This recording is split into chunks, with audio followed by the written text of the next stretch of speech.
Welcome back and good day to you. So today we are going to be working on works basically another hypervisor, but today we're going to be focusing on VMware. So I'm going to walk you through the process of now how you can get VMware for free and use it to set up your home lab, and you can use this to actually fire up VMs, test them out, or if you want to follow along with my own home lab series, you can too. So before we get started, just want to make sure you check your machine to make sure you can run virtual machines. So the first thing you want to do is just go to start and just type in system information, and we're just going to take a look at the specs. So I always talk about memory. Make sure you have a good amount of memory because you're going to need this for your virtual machines. See, I got 64 gigs running here, so that means I have a good amount that I can dedicate to the virtual machines. You need at least 4 gigs minimum per virtual machine that you're going to be running if you want it to perform okay. If you want it to be a little bit faster, recommend at least 8 gigs per virtual machine if you want it to, function right. The next thing you want to look at is also your processor. So your processor, we talk about CPU, central processing unit, which is your processor. Now I have 2 cores here and then 4 logical processors here. So with this box, I could potentially run about 2 VMs on here and maybe give it about dedicate 16 gigs of RAM onto this machine. So it's not a super fast machine, but at least I can test at least 2 VMs on here. If I go over this amount, the system will be a little bit unstable because I don't have a lot of processing speed when it comes to the CPU. So these are things you need to check first before you get into buying a computer or you want to get something um, to make sure that your system can run. Then the next thing you want to check is storage, which is easy. You just go to this PC, and you should have at least a good or a fair amount that you can dedicate. So this is almost a terabyte, 930. So if I gave 100 gigs each to, each machine, I should be fine because we're just testing it. Okay, so 3 things you want to just verify first to make sure you have enough of. But one of the most important pieces is your CPU. Okay, now let's move forward. We got that out of the way. Let's download now. I'll show you where you need to download Microsoft. Um, you're going to download Microsoft ISOs. So you want to search Windows Server ISO 2025. You want to go to the Windows Server 2025 Evaluation Center that's up here. And like I said in the previous videos, once you get here, all you have to literally do is just click on this one and it will take you straight to the downloads. So if I click here again, you will see that the downloads will start. I don't want to run it again because I already have it. And then you're going to do the same thing for Windows 11. So you just take out Windows Server and then you just do Windows 11 or whichever version you're trying to download. And download Windows 11 right here from Microsoft. Same thing. We will go to download the Windows disk ISO. So you just choose Windows 11 Multi Edition. Go ahead and confirm. And then you choose your English language or whatever language you have, and then you just confirm. And then on the next step, once you process this, it will give you the hash table so you can confirm this, right? Which is right here. If you wanted to make sure that you're running the right version, just check your hash table. And then from here, you can just click on 64-bit download, and it's going to also now download Windows 11, and the latest version is 24H2. I'm going to close that because I already have it downloaded on my system. So now you have the 2 ISOs that you're going to need either for the lab or for testing purposes. You can download anything else you want. If you want to do Linux or whatever, you can just go out there and get the images that you need. But this is just for a lab for Windows, so I'm not going to get too deep into that.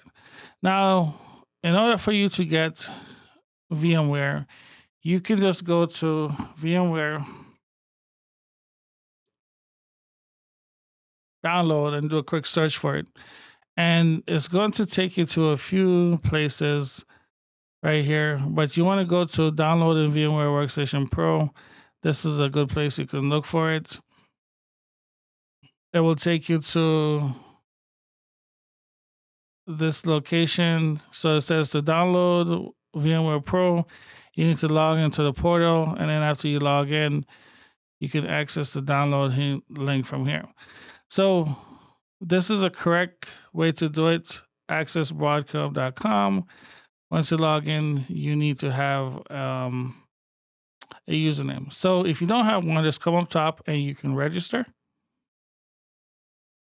Once you register here, put in your information or whatever, then you should have an account that you can use to log in.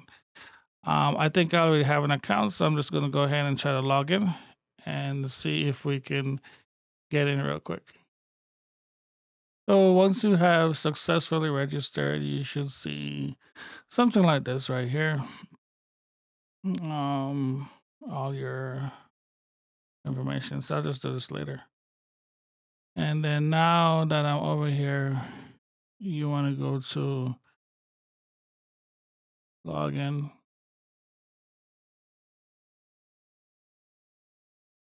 And then I'll need to log in now to this portal. So I just go here and log in.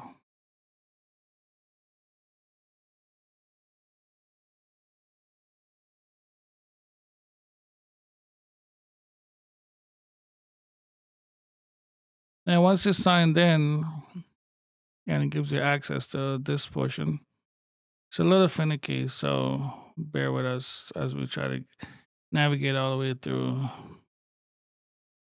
with Broadcom. Don't really even know what happened to the contract with VMware, but I know since they came over to Broadcom, a lot of companies are starting to like switch over. I don't know what platform they're starting to use, but VMware been out there for a long time. It's been one of the major virtual machines hosts or platforms for a while, and then now if companies are changing, or it's not a good look for them. Okay, so now I am here. I'm logged in, as you can see. So we want to go over here to software, and when you're under software, yeah. So software, we're going to be looking for enterprise software, and then you can go to my dashboards or you can go to my downloads. It's up to you. Um, they're like under the same. You can choose to go here to free software downloads available, and you can choose from here, and then you can search now for VMware stuff. So, for example, VMware Workstation Pro is over here. We'll go for Windows, and then the latest release is this one. And then once you get there, you got to agree up top. Oh, yeah, you should be able to agree. I think I got to click it. And then there you go. I can agree to it. And then once it's agreed, you see the hash tables again, and then the MD5 version. You should see screening required. So go ahead and click yes. Then just making sure that all my information is good. So now this is something new. I have to agree to all of this extra stuff. So let's go ahead and fill this part out. So after you do the screening and you fill out your information, it's going to take you back to this location. Now you should see that it changed right here. So if you point to it, it's going to do HTTPS download. So let's go ahead and click that. And then now VMware Workstation will download itself. Weird way to find this thing, but hey, we just got it. So it is almost complete. Then we're going to go ahead and work on installation. So we can open this up when it's ready. It's almost there. They're going to go ahead and open this up right now.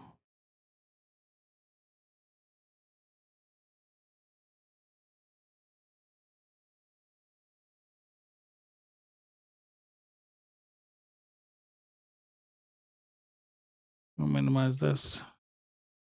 Click yes. I think I had this open a couple times.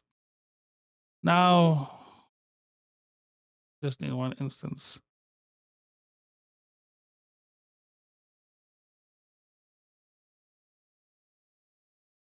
This is going to prepare to install. So yes, go ahead and click next. Accept the terms and agreements. You can add it to the pathway. It's fine here. Just go ahead and click next. I don't want to join any of these. And then click yes. Next, install.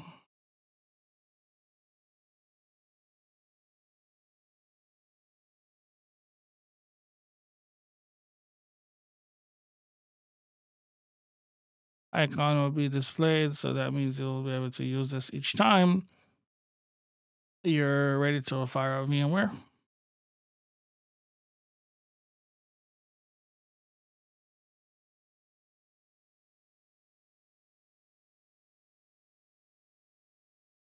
And this process normally takes just a few, so let's hold on. Okay, so the process is complete. Let's click finish. Finish in a day now. I think it's frozen, so let's hold on and see. So once VMware is installed, you can go ahead now and fire up VMware Pro. And then all we got to do from here is create a new virtual machine. This is how you'll do it. Click on create a new virtual machine here, or you can go to file, new virtual machine, multiple ways to do it. This is two ways you can do it. You can go to custom, select that, and make sure it's 17 or higher, but if you were doing something else that's lower, you can select those. Click next here. ISO image. So we're going to browse to the location that we had those images earlier. So let's browse and go get those on the downloads. And we're going to just go with the Windows Server 2025. Click next. No product key is required. We can put in passwords if we choose to.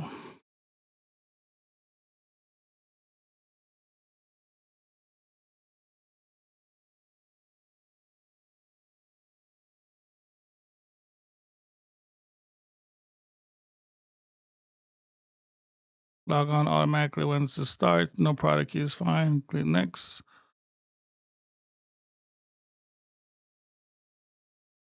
Understood. This is where all your virtual machines are going to be stored, like in the previous videos. Virtual machine name. Click next. Make sure select this is okay. You can select next. You also need that for like Windows 11, so make sure like secure boot and all that stuff works. Default 2 gigs will fire this box up for the blade, and then you can make sure you're using NAT or you can bridge it. But this is just a networking type. For this, NAT will work. If you need to understand the networking bridges, you'll have to read up on these later, or that's a different class. You can hit me up. Click next, accept the defaults here. NVMe is okay. And then we're just going to go ahead and create a new virtual disk. 60 gigs is fine. You don't need to allocate the space now. We'll just split it up into multiple files. And as it grows, it will just take whatever it needs. This is what the disk file will look like once it's stored. Click next. Everything should be good to go. And then you can click finish. Now, if virtualization is enabled on this computer and there's no problem, it should be able to load as such. And as you can see now, Windows Server is starting to load. And it looks like it's probably going to push through with no issues.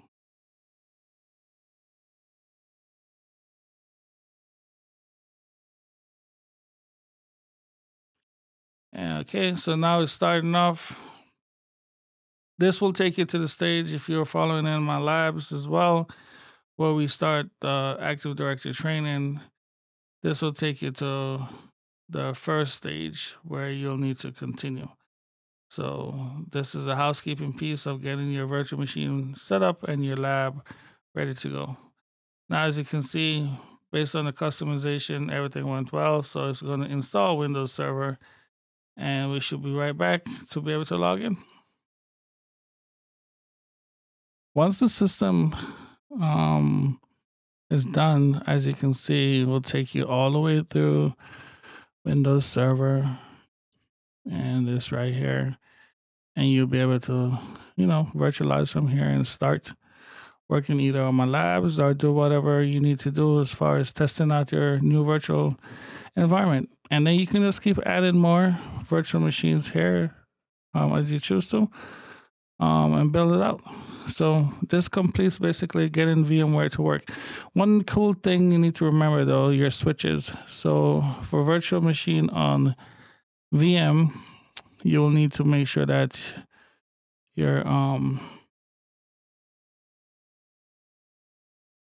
your NIC cards are also configured. So VMware will have two NIC cards, VM1 and 2. So you'll see the 8. I disabled this because I need to make sure that this one is working for me to connect. But on your computer, just make sure that your network adapter, you'll have two VM1, VMnet 1 and VMnet 8. When you are working with your virtual machine on here, you can go to settings and it will show you what virtual machine adapter you might be connected to. So, for example, you're running on NAT, it's going to show like VMNet 0. But if you need to switch it up and go to like a custom profile, these are like all the different VMs. So, for example, VM8, you can see it's on NAT, and then 1 is host only. So, if you wanted to connect to the host only, you would select this adapter, right, for your VMs. If you wanted to just do NAT only, as you can see, then you will select VM8 on here. So you'll just make sure that you know which VM adapter you're working with for your system. I recommend putting all your virtual machines on one if you want all of them to communicate. If you don't, you can create different network adapters for them to communicate and all that stuff. If you need help with that part, hit me up. We'll talk about network adapters and all that stuff later, but just tweak for you to understand that this is something important for your virtual networks. You need to make sure that they're working on the same network. You can go back to NAT though, it's going to share the host IP, but later on when you want to get these to have their own IP, you need to make sure that they're working on a certain adapter. Okay, that's all folks. Thank you so much for watching. Don't forget to like and subscribe, ring that bell, and let me know. I'll let you know when we have more updates to follow. Well, YouTube will let you know. And if you have any questions, please reach out. This completes the series. We covered virtual machines for a VirtualBox, Hyper-V, and this is also VMware. If there's another console you want to know how to fire up, like I said, drop that comment, let me know, and we'll cover it. But this should complete your series, and now you should be able to start any of these and get towards getting your lab up and running. Until next time, I thank you so much, and you have a great day. Okay.